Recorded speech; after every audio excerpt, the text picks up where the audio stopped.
এই দেখুন সচরাচর এই পোকা আপনারা সহজে দেখতে পাবেন না।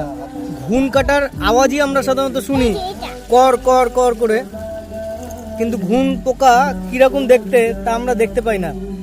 তা আজকে আপনাদের সামনে দেখালাম যে একটা শুকনো কাঠের ভেতরে এই পোকাটা রয়েছে, ঘুন পোকাটা রয়েছে। দেখুন,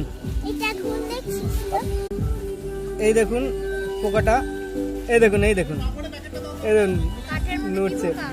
এটাই হচ্ছে ঘুন পোকা, এটা ঘুন পোকা, এটাই ঘুন পোকা। সাধারণত আমরা ঘুন পোকা দেখতে পাই না চোখে, আপনাদেরকে দেখানো হচ্ছে। হ্যাঁ, সূর্যালোকে সাধারণত আসে না ওরা। এই দেখুন আস্তে আস্তে ঢুকে যাচ্ছে, আস্তে আস্তে ভেতরে ঢুকে যাচ্ছে ঘুন পোকা। এরা কোনো না কোনো ভাবে এরাও পৃথিবীকে রক্ষা করছে।